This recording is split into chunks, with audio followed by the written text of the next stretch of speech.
Hacía una semana que pronosticaban el vendaval del norte, que se materializó el jueves, y a las 4 de la tarde ya se habían amontonado 20 centímetros de nieve y no daba señales de amainar.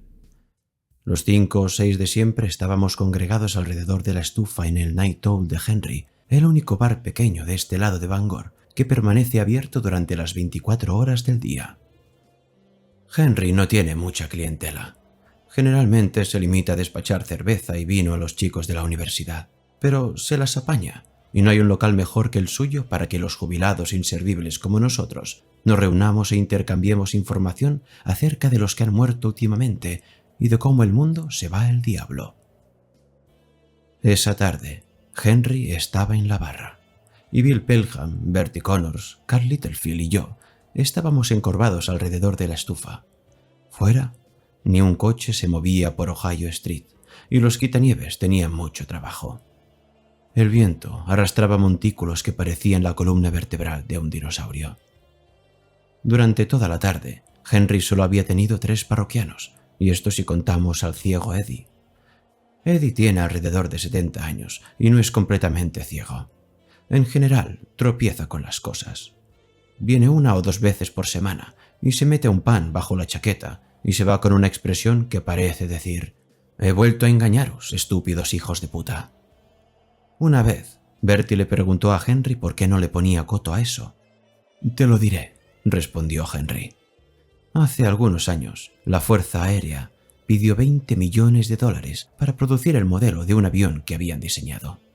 Bien, les costó 65 millones y el maldito trasto no despegó jamás.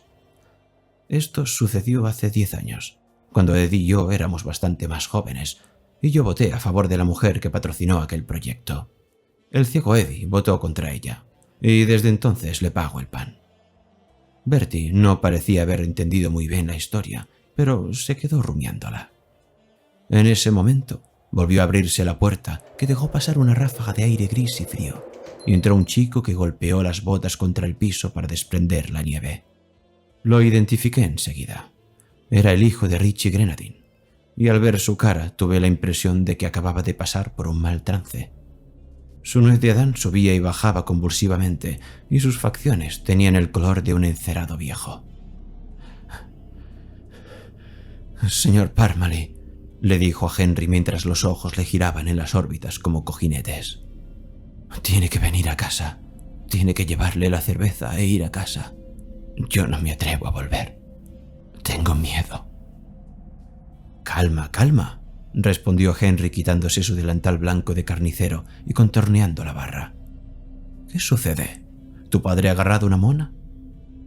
Cuando dijo eso, recordé que hace bastante tiempo que Richie no visitaba el bar. Generalmente venía una vez por día para llevarse una caja de la cerveza más barata. Era un hombre alto y gordo, con carrillos que parecían lomos de cerdo y brazos como jamones. Richie siempre había sido un bebedor empedernido de cerveza, pero mientras trabajaba en el aserradero de Clifton, la asimilaba bien. Entonces ocurrió algo. Una trozadora apiló mal la madera, o el mismo Richie preparó el accidente, y Richie abandonó el trabajo, libre y despreocupado, mientras el aserradero le pagaba la indemnización. Una lesión en la espalda. Sea como fuere, se puso espantosamente obeso.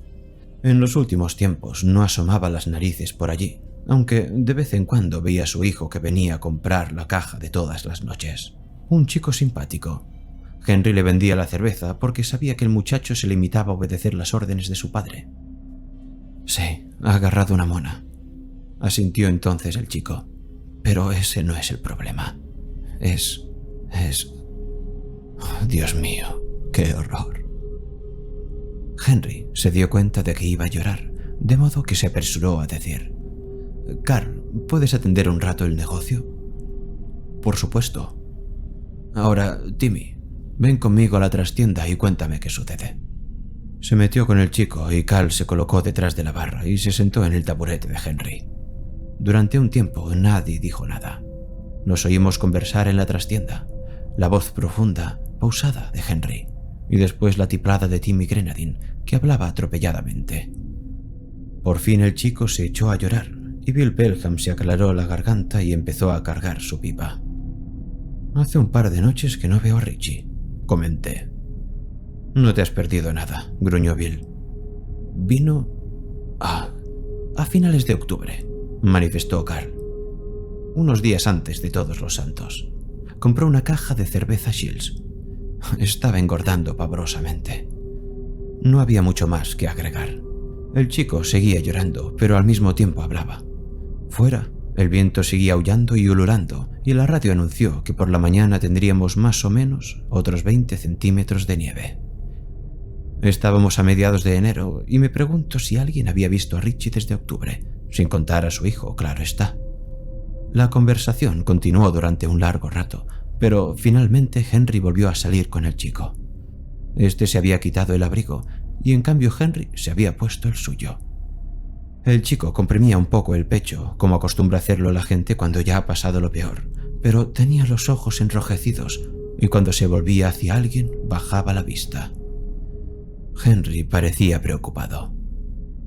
«Creo que haré subir a Timmy para que mi esposa le prepare un bocadillo de queso caliente o algo parecido. Quizá un par de vosotros nos importaría acompañarme hasta la casa de Richie. Timmy dice que su padre quiere cerveza. Me dio el dinero».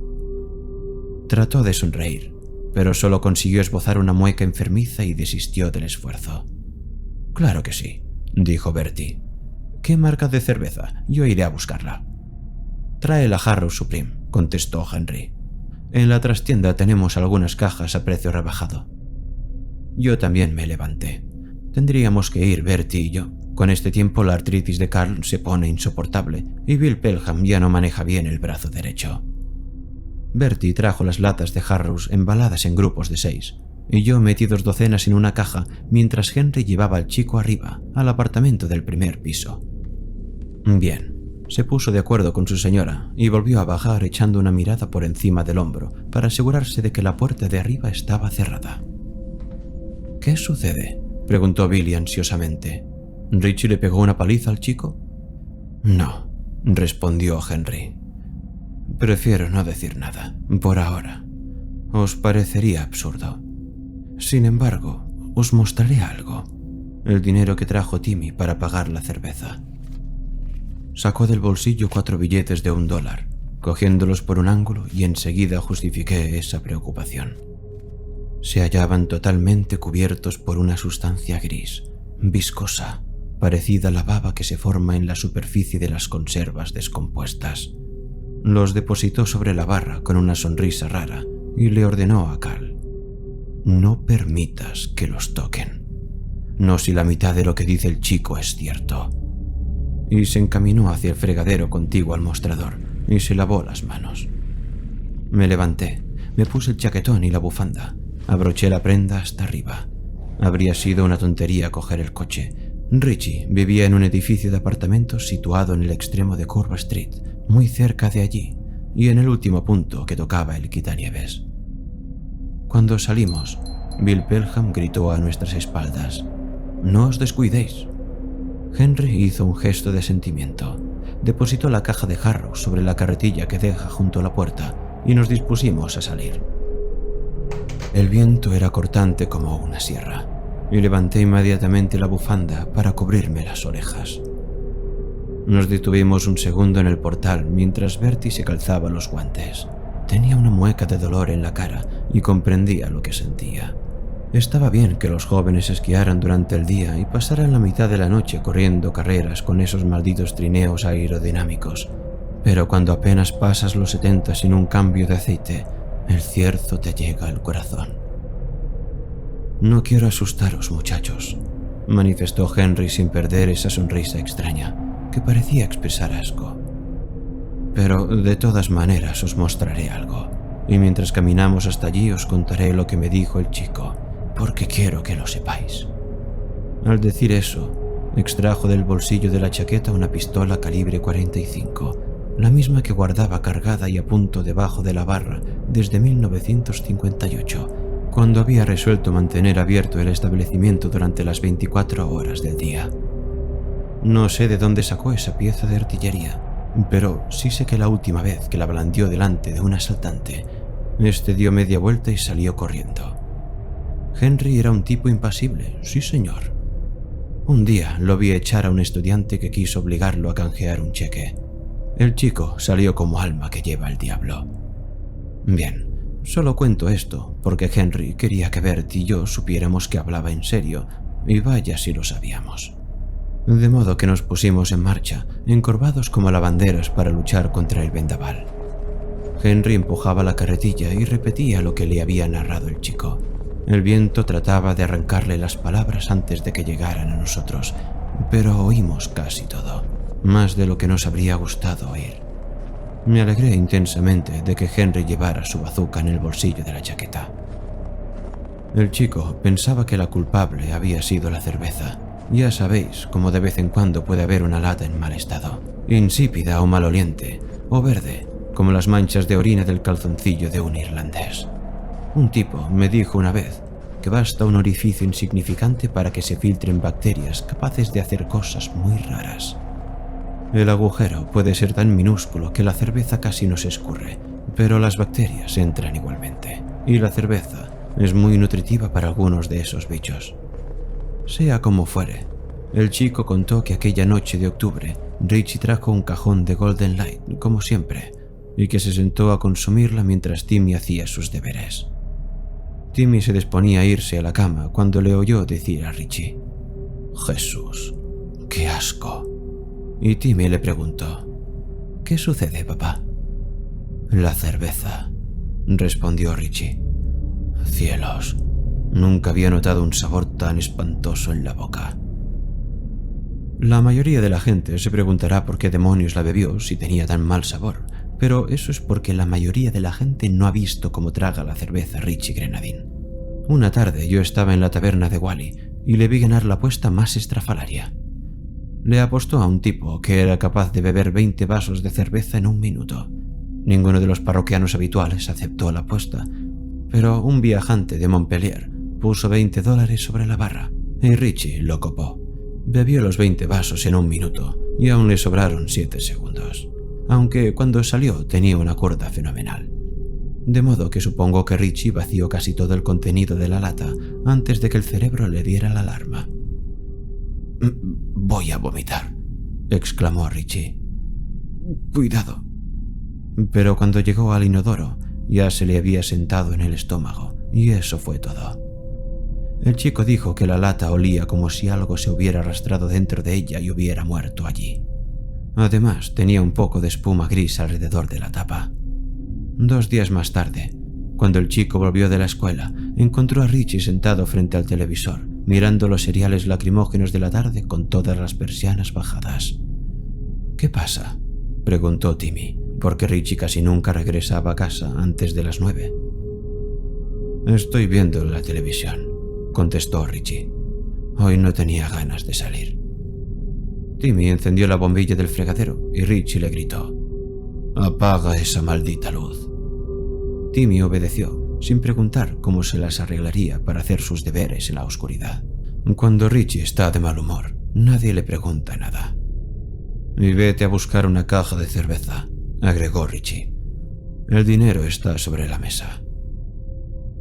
Cuando el chico volvió, su padre todavía estaba sentado en las tinieblas, aunque ahora también estaba oscuro afuera y había apagado el televisor.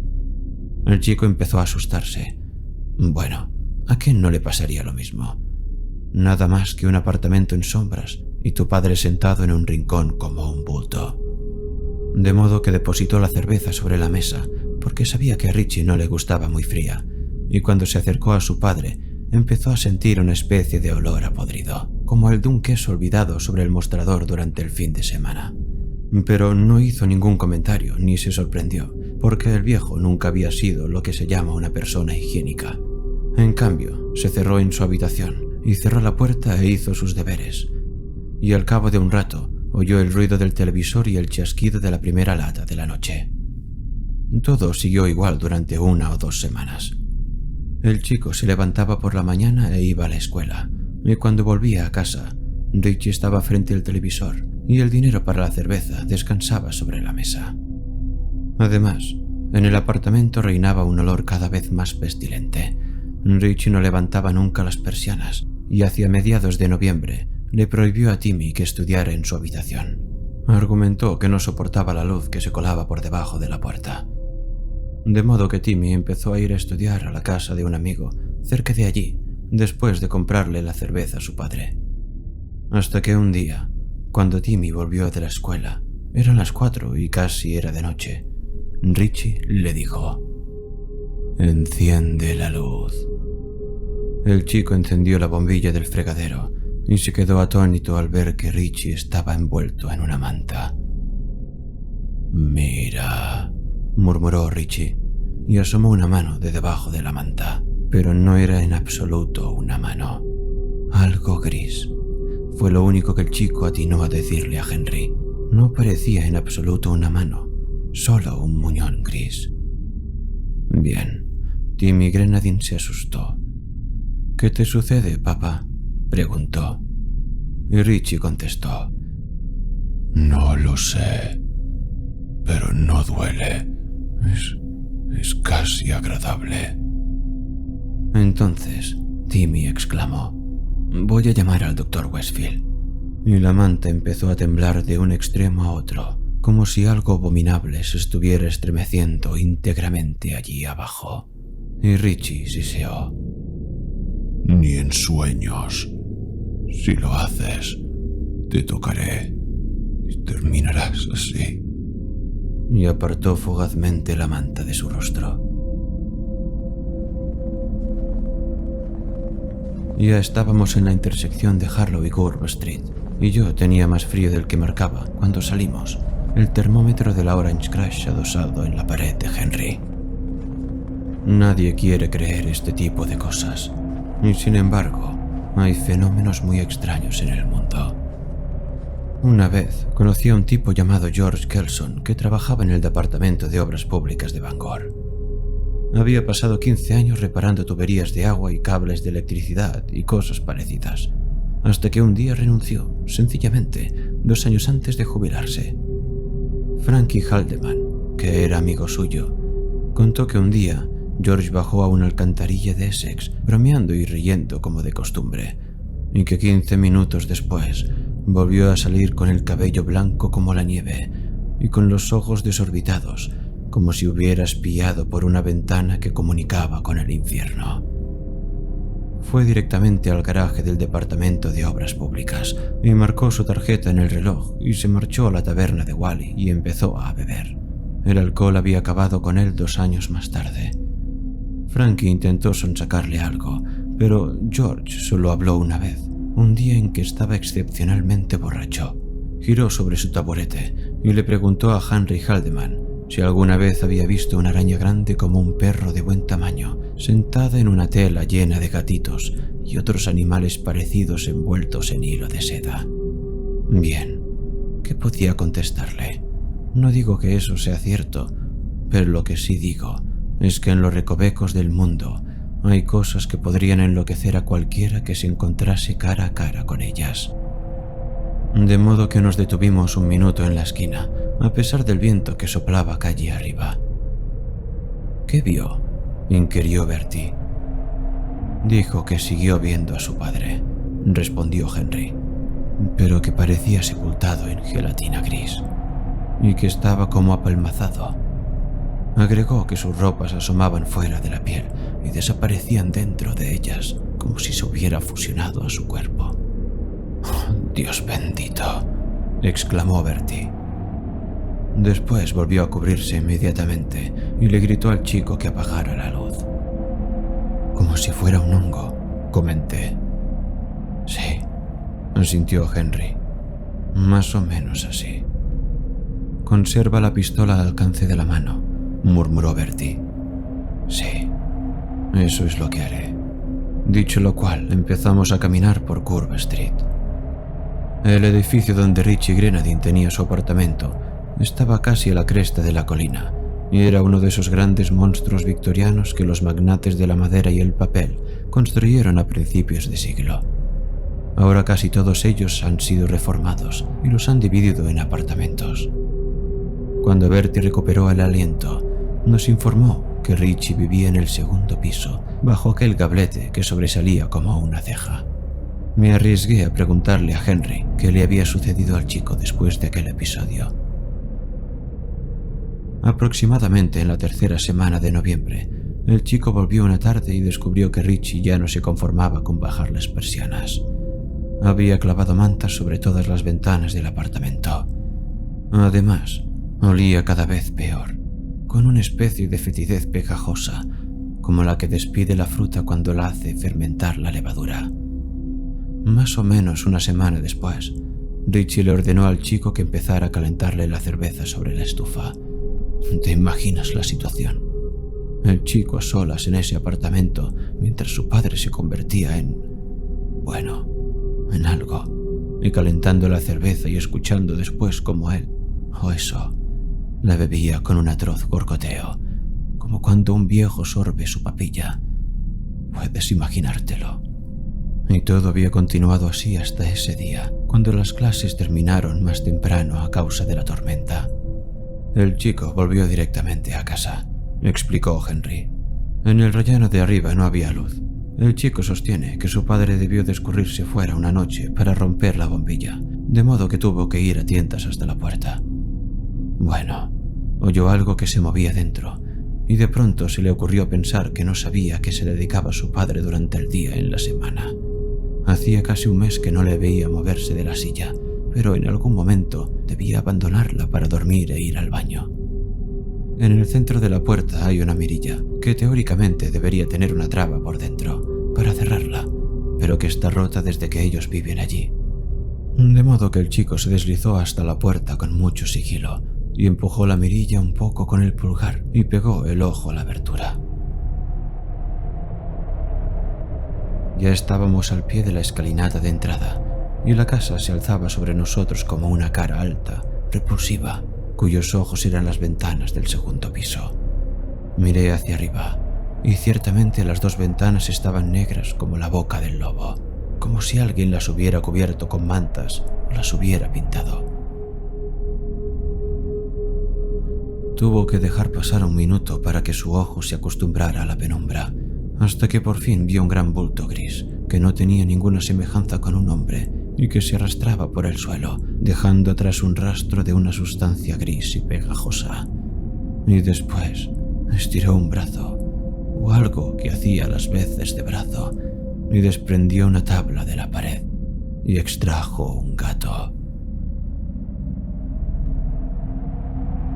Henry se interrumpió brevemente. Bertie se golpeaba las manos una contra otra y en la calle hacía un frío de 1000 demonios, pero todavía ninguno de nosotros estaba preparado para subir. Un gato muerto, prosiguió Henry, que se había podrido. El chico dijo que parecía hinchado y rígido, infestado de diminutas formas blancas reptantes. Basta, susurró Bertie, por el amor de Dios. Y después su padre se lo comió. Intenté tragar y sentí un sabor grasiento en la garganta. Fue entonces cuando Timmy echó la mirilla, concluyó Henry en voz baja, y echó a correr. No creo que pueda ir allí, balbuceó Bertie. Henry permaneció callado. Se limitó a mirarnos alternativamente a Bertie y a mí. Creo que lo mejor será que subamos, manifesté. Tenemos la cerveza de Richie. Bertie no contestó, así que subimos por la escalinata y entramos en el zaguán.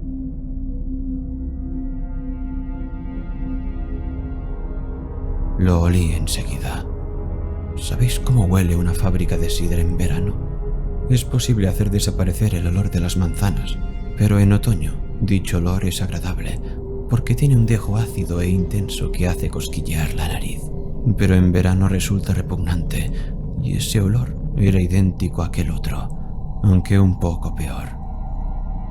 En el zaguán de entrada estaba encendida una bombilla amarilla, mortecina y encerrada en una tulipa de vidrio esmerilado que proyectaba un resplandor tan difuso como el suero de manteca, y la escalera subía envuelta en un manto de sombras. Henry detuvo la carretilla y mientras él levantaba la caja de cerveza, yo pulsé el interruptor situado al pie de la escalera que controlaba la luz del primer rellano. Pero tal como había dicho el chico, no funcionaba. Bertie balbuceó: «Yo cargaré la cerveza. Tú te harás cargo de la pistola». Henry no discutió. Entregó la caja y empezamos a subir. Henry a la cabeza, después yo, y Bertie en la retaguardia con la caja en brazos. Cuando llegamos al rellano del primer piso, la pestilencia era mucho más fuerte. Manzanas podridas, todas fermentadas y acompañándolas insidiosamente, un hedor aún más mefítico. Cuando vivía en Levan, hubo una época en la que tuve un perro llamado Rex, un buen chucho, pero muy torpe para esquivar los coches. Una tarde, mientras yo estaba en el trabajo, lo atropelló un coche y se arrastró debajo de la casa y murió allí. Dios mío, qué fetidez. Tuve que acabar metiéndome yo también abajo para sacarlo con una estaca. El segundo hedor se parecía a este, infestado de moscas y pútrido y tan inmundo como una mazorca de maíz descompuesta. Hasta ese momento había seguido pensando que tal vez se trataba de una broma extravagante, pero entonces me di cuenta de que no lo era. ¡Santo cielo! ¿Por qué los vecinos no echan a Richie?, exclamé. ¿Qué vecinos?, preguntó Henry y volvió a esbozar esa sonrisa extraña. Miré en torno y vi que el pasillo tenía un aspecto polvoriento y abandonado, y que las puertas de los 3 apartamentos del primer piso estaban cerradas y clausuradas. Me pregunto quién es el casero, murmuró Bertie apoyando la caja sobre el poste de la baranda mientras recuperaba el aliento. ¿Goite? Me sorprende que no le desaloje. ¿Quién crees que se atrevería a subir allí para expulsarlo?, preguntó Henry. ¿Tú? Bertie no contestó. Finalmente empezamos a subir el último tramo de escalera, que era aún más angosto y empinado que el anterior. También hacía más calor. A juzgar por el ruido, todos los radiadores de la casa estaban crujiendo y siseando. El olor era nauseabundo y empecé a tener la impresión de que alguien me revolvía las tripas con una vara. Arriba nos encontramos con un corto pasillo y con una puerta en cuyo centro había una pequeña mirilla. Bertie lanzó una exclamación ahogada y susurró: «Mirad por dónde estamos caminando». Miré hacia abajo y vi la sustancia pegajosa que cubría el suelo del corredor. Aparentemente allí había habido una alfombra, pero la baba gris la había corroído. Henry se acercó a la puerta y nosotros le seguimos. Ignoro lo que sentía Bertie, pero yo temblaba como una hoja. Sin embargo, Henry no vaciló en ningún momento. Levantó la pistola y golpeó la puerta con la culata. «¿Richie?», exclamó, y su voz no dejó traslucir ni una pizca de miedo, a pesar de que sus facciones tenían una palidez mortal. «Soy Henry Parmalee del Night Owl. Te he traído tu cerveza». Nadie contestó nada durante más o menos un minuto, y por fin, una voz dijo: ¿Dónde está Timmy? ¿Dónde está mi hijo? Casi eché a correr en ese mismo momento. La voz no era ni remotamente humana. Tenía un timbre raro y bajo y gorgoteante, como si quien la producía estuviera hablando con la boca llena de sebo. «Está en mi tienda, alimentándose decorosamente», respondió Henry. «Está flaco como un gato vagabundo, Richie». Durante un rato no se oyó nada, y luego nos llegaron unos horribles chasquidos húmedos, como los que podría producir un hombre calzado con botas de goma al caminar por el limo. Después, La misma voz deteriorada habló desde el otro lado de la puerta. Abre la puerta y empuja la cerveza por la rendija. Ordenó. Pero antes arranca las anillas de las latas. Yo no puedo hacerlo. Enseguida, asintió Henry. ¿Cómo te encuentras, Richie? Eso no te interesa. Respondió la voz con sobrecogedora vehemencia. Lo único que tienes que hacer es empujar la cerveza e irte. Ya no te conformas con los gatos muertos, ¿verdad? Prosiguió Henry, con tono compungido. Ahora no sostenía la pistola por el cañón, sino por la culata. Y de pronto, con un chispazo de lucidez, asocié los datos como ya lo había hecho Henry, quizá desde el momento mismo en que Timmy le había contado su historia. Cuando lo recordé, las miasmas de descomposición y podredumbre parecieron atacar con redoblada intensidad mis fosas nasales. Durante las últimas 3 semanas habían desaparecido en la ciudad 2 chicas y un viejo borracho que acostumbraba a asilarse en el albergue del Ejército de Salvación. Las 3 desapariciones se habían producido por la noche. Empuja la cerveza o saldré a buscarla, dijo la voz. Henry hizo una seña para que nos replegáramos y obedecimos. Creo que eso será lo mejor, Richie. Amartilló la pistola. No pasó nada, por lo menos durante un largo rato. En verdad, empecé a pensar que todo había concluido. Entonces la puerta se abrió tan repentinamente y con tanta violencia que realmente se combó antes de chocar contra la pared y salió Richie. Transcurrió un segundo, solo un segundo antes de que Bert y yo echáramos a correr escaleras abajo como chiquillos, saltando de 4 en 4 los escalones para salir por fin a la acera cubierta de nieve, resbalando y patinando. Mientras bajábamos, oímos que Henry disparaba 3 veces y los estampidos retumbaron como granadas de mano en los pasillos cerrados de esa casa vacía y maldita. Lo que vimos en ese lapso de 1 o 2 segundos me acompañará durante toda una vida, o durante lo que me quede de ella. Fue una descomunal onda de gelatina gris, de gelatina con forma de hombre, que dejaba un rastro viscoso tras de sí. Pero eso no fue lo peor.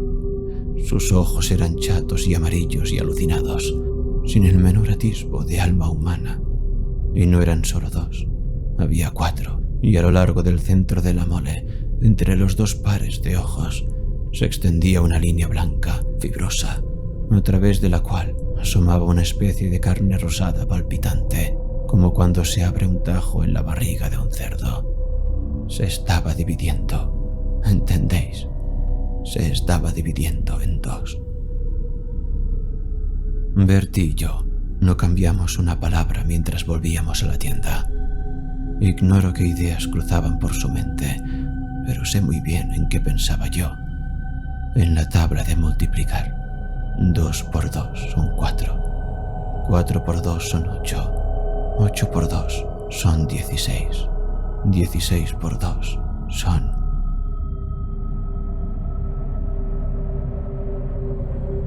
Llegamos de vuelta. Carl y Bill Pelham se levantaron como impulsados por un muelle y enseguida nos acosaron con sus preguntas. Los 2 nos negamos a contestar. Nos limitamos a dar media vuelta y esperar por si Henry salía de la nieve. Yo había llegado a la conclusión de que 32.768 por 2 equivale al fin de la raza humana. Y allí estábamos los 2, reconfortados por toda esa cerveza y esperando para comprobar qué era lo que volvía al fin. Y aquí estamos todavía. Ojalá sea Henry. Ojalá.